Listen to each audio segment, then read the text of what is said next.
Olá, estudante, tudo bem com você? Professor Danilo Doval, mais uma vez aqui com vocês. Dando início à nossa aula de hoje, então, vamos falar sobre a administração do capital de giro, tá bom? Então, compartilhando a tela aqui com vocês, vamos dar início à nossa videoaula de hoje, sejam muito bem-vindos.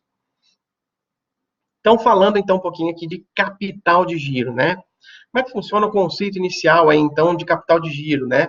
Um dos mais importantes elementos da gestão da empresa, ele leva à consideração do fluxo das atividades da empresa.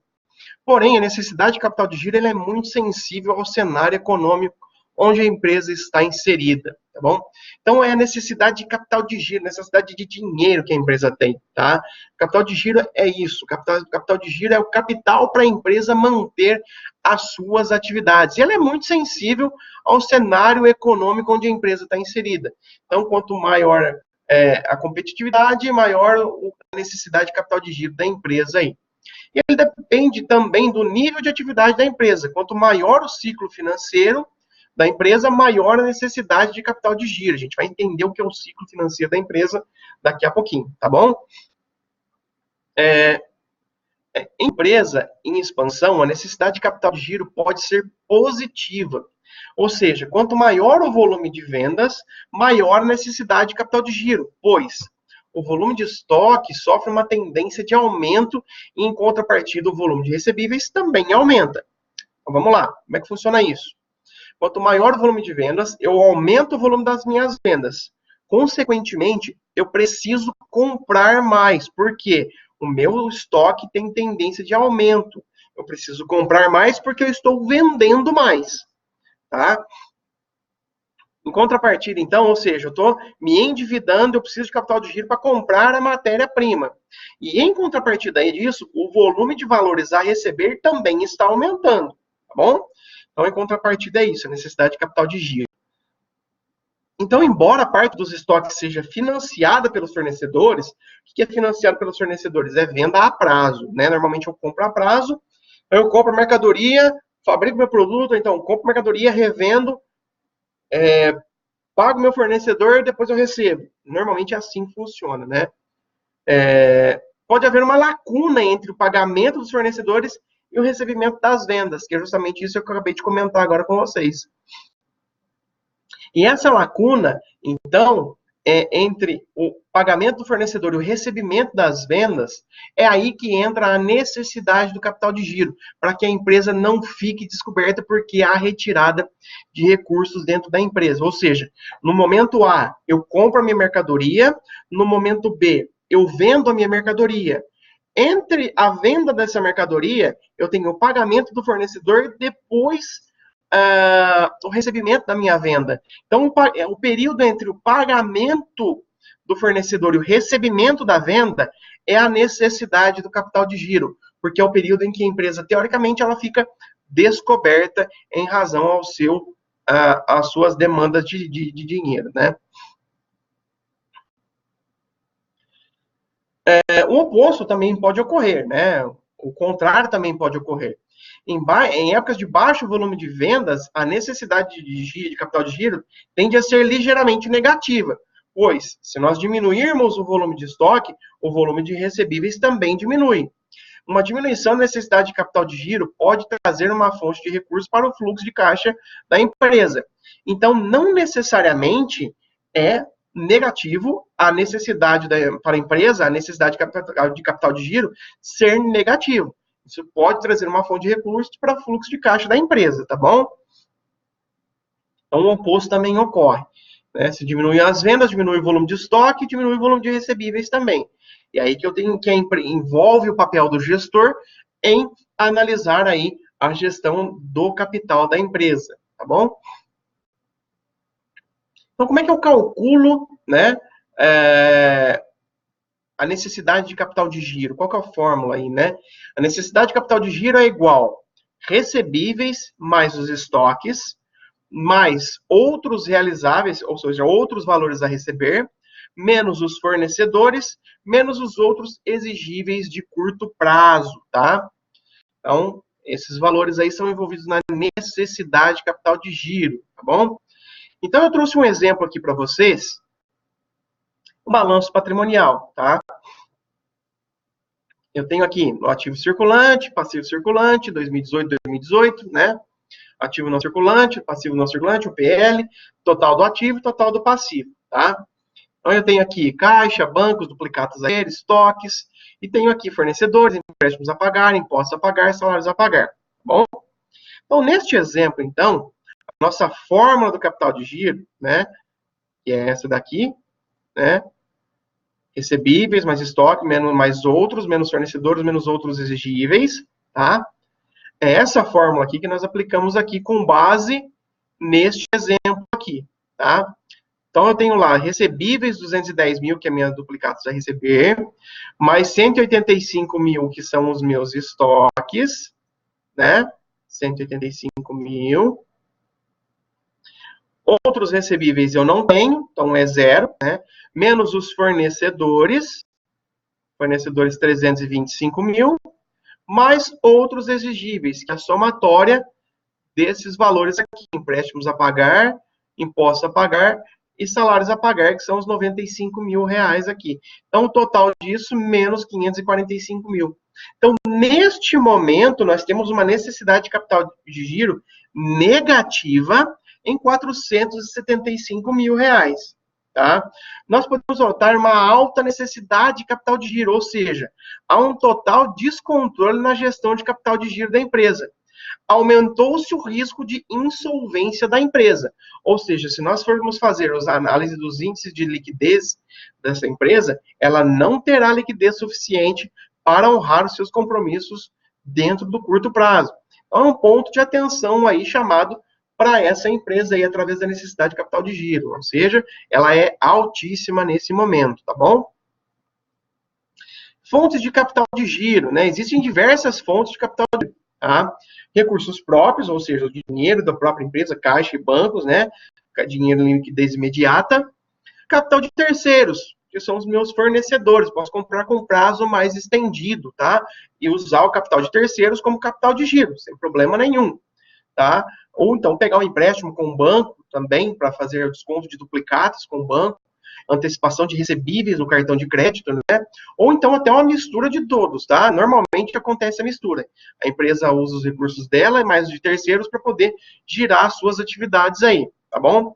É preciso analisar e avaliar com cada tipo de custo de capital qual a melhor opção de capital de giro para a empresa, porque normalmente, tá? Capital de giro de terceiros tem juros, então tem um custo de capital aí envolvido nessas transações, porque tanto o fornecedor, se ele for dar um prazo maior, normalmente ele cobra um preço um pouco maior, ou também cobra um pouco de juros. E o banco também, ou o cartão de crédito, né, na antecipação de recebíveis, né, eu posso fazer essa operação, mas vai ter uma cobrança de valor aí, tem que analisar e ponderar dentro da organização qual o percentual de cada um que eu vou utilizar, ok?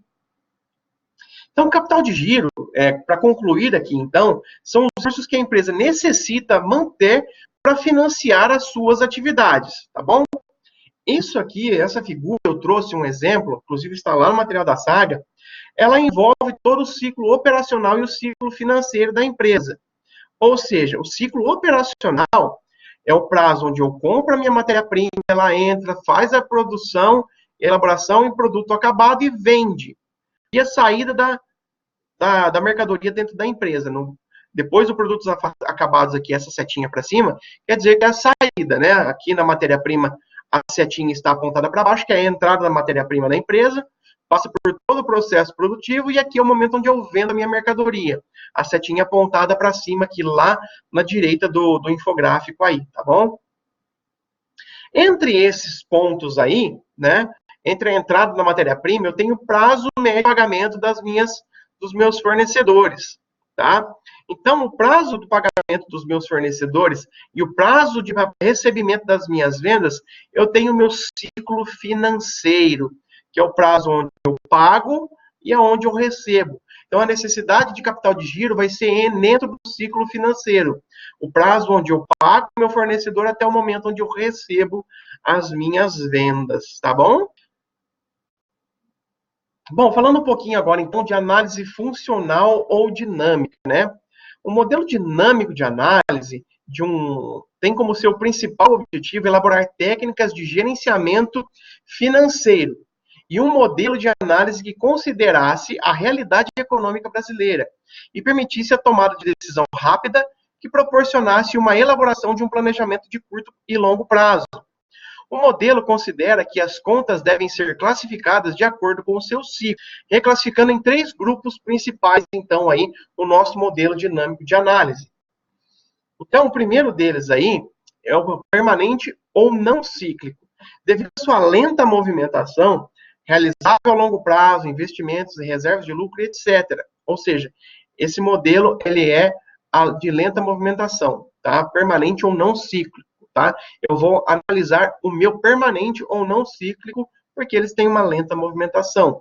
O contínuo ou cíclico, que estão relacionados ao ciclo de operação do negócio, estoque, cliente, fornecedor, etc. Salários a pagar, impostos. E o descontínuo ou errático, onde se abrigam as contas que não estão diretamente relacionadas com a operação da empresa, que é o disponível, títulos negociáveis, duplicatas descontadas, etc. O modelo dinâmico utiliza essencialmente 3 indicadores, então, para a análise da necessidade de capital de giro.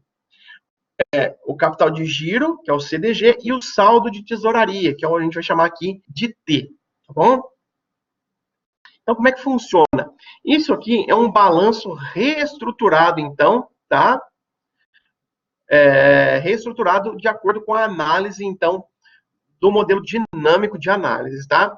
Então, aqui dentro do ativo circulante, né, que é os numerados em caixa, bancos, conta movimento, e os títulos e valores mobiliários, eles estão no ativo errático, tá?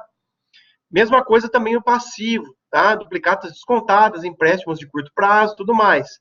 Que aqui no errático, passivo errático, tá bom? Aí, o ativo cíclico são as que estão diretamente ligadas à unidade da empresa. Então, duplicados a receber, estoque, produtos acabados, estoque em produção, estoque de matéria-prima.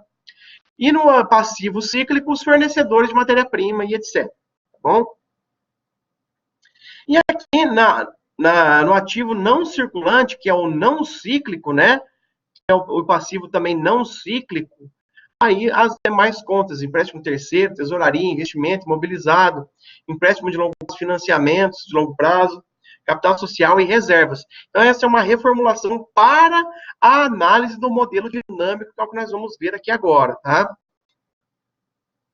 Então, após a reclassificação, os indicadores da necessidade de capital de giro, o CDG, e o saldo em tesouraria, tá? Então, a necessidade de capital de giro, a fórmula passa a ser ativo cíclico menos passivo cíclico, tá? O capital de giro é ativo permanente menos o ativo permanente. E o teu saldo em tesouraria é o ativo errático menos o passivo errático.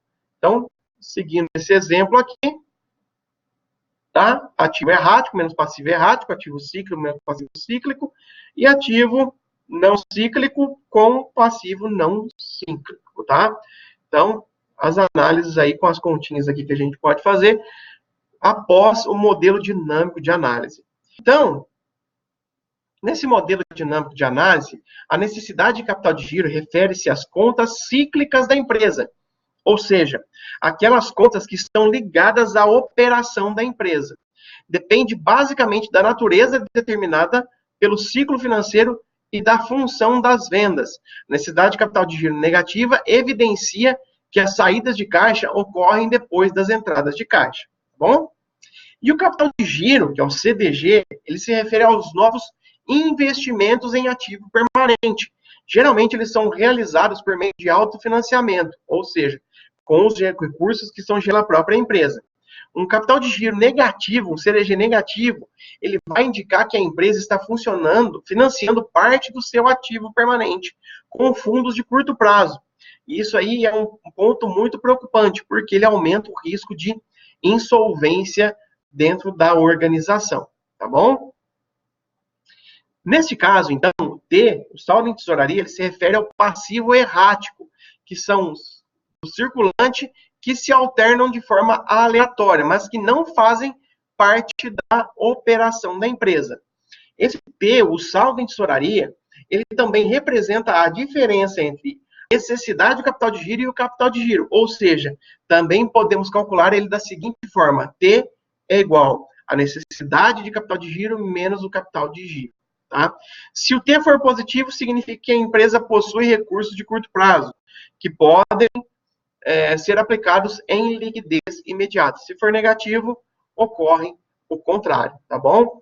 Um exemplo aqui, tá? Quando analisamos uma empresa, as informações de necessidade de capital de giro e saldo em tesouraria, podemos identificar quais deles são fontes ou aplicação de recursos, tá?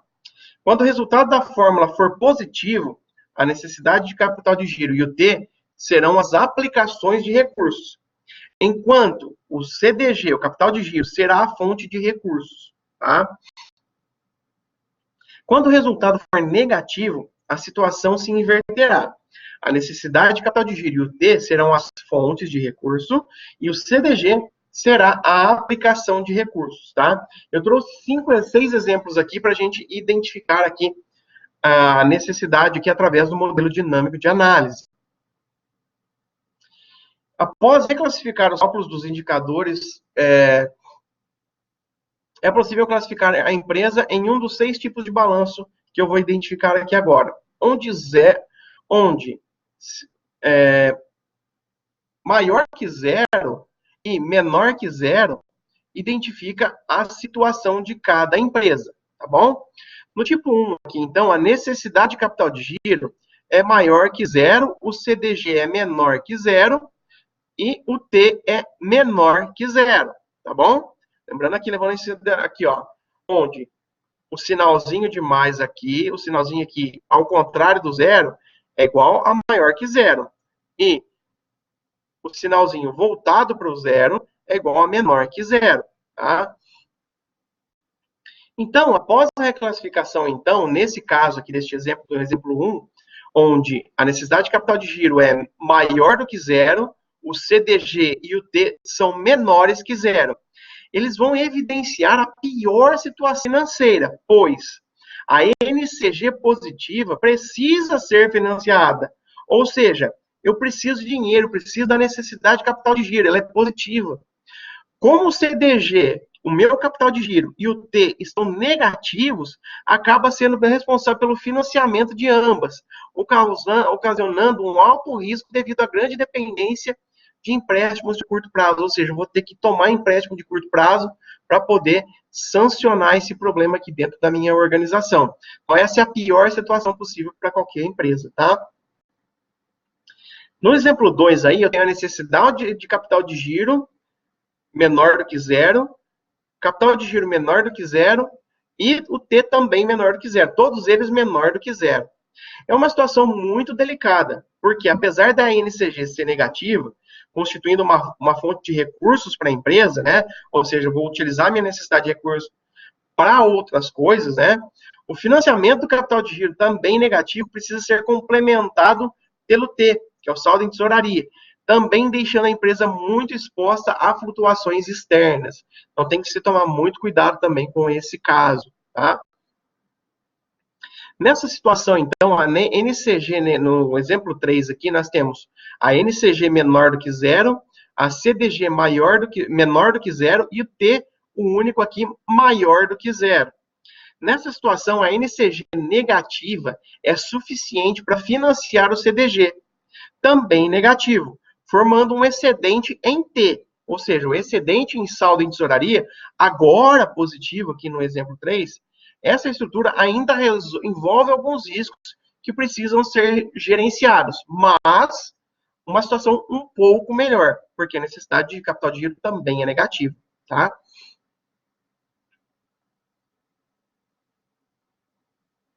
Nosso próximo exemplo aqui, o exemplo 4, aqui temos a necessidade de capital de giro maior do que zero, o CDG é maior do que zero e o saldo em tesouraria é menor do que zero, ou seja, negativo. Evidencia uma demanda operacional. A NCG positiva é financiada pelo CDG e pelo T. Então tem que ter um pontinho de atenção aqui, mas ainda evidencia aqui existe uma demanda operacional para as atividades operacionais da empresa aí. É ela que está demandando aí maior empenho. No caso 5, a NCG, todos eles são maiores do que zero, né? Os recursos de CDGs positivos são suficientes para financiar a necessidade de capital de giro, né?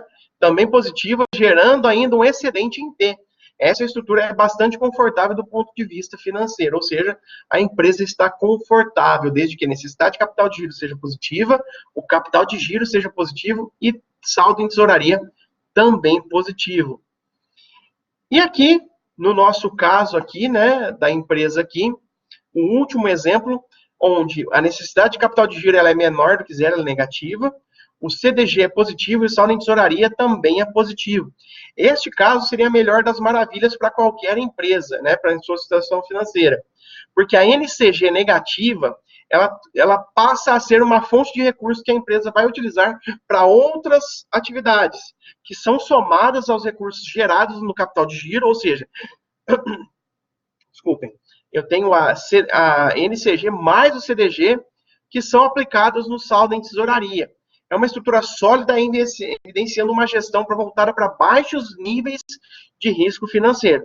Mas tem que se levar em consideração, então, que normalmente seria a melhor situação financeira, não necessariamente melhor situação financeira, quer dizer que é a melhor alternativa para a empresa.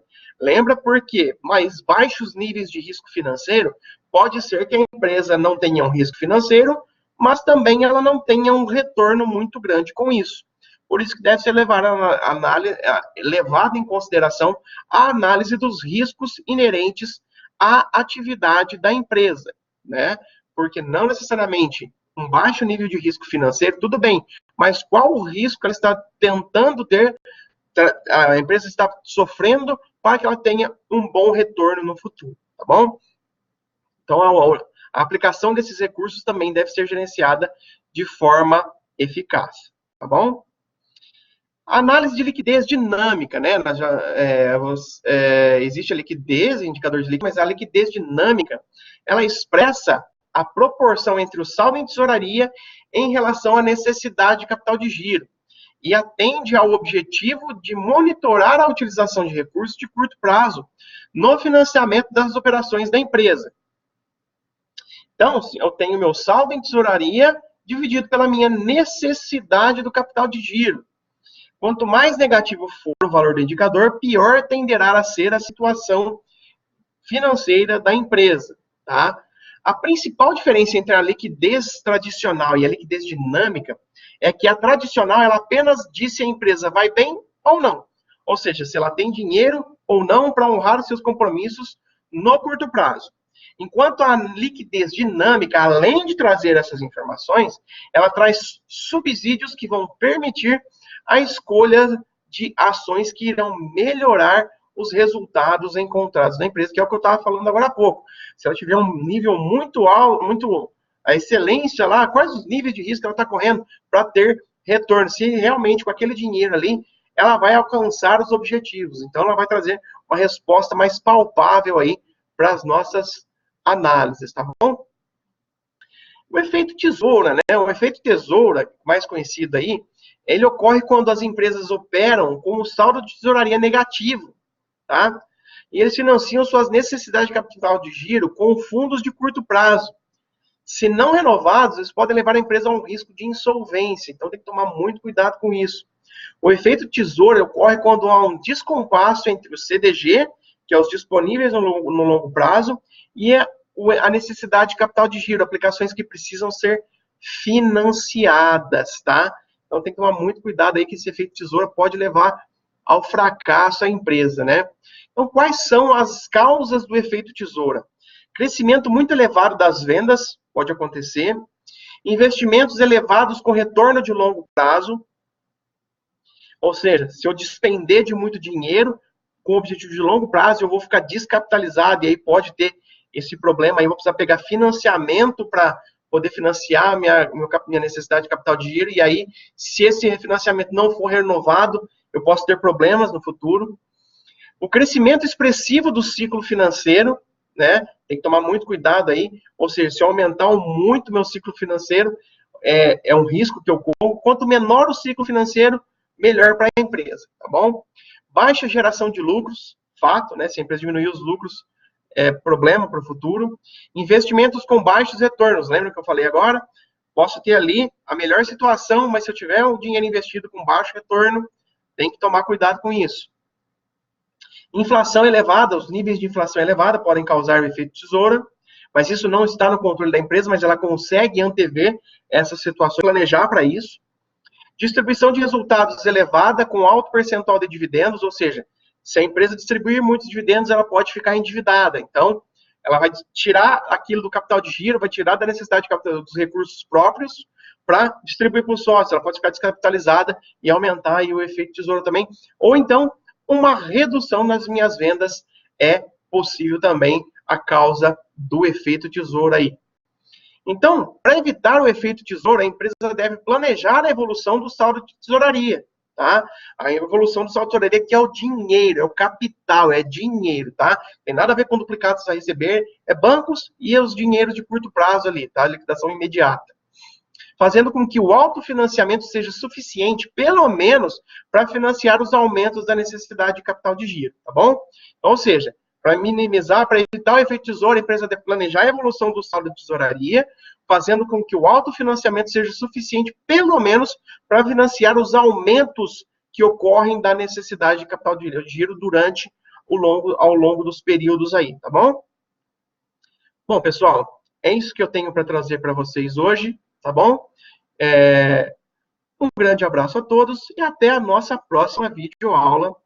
Fiquem com Deus. Até mais.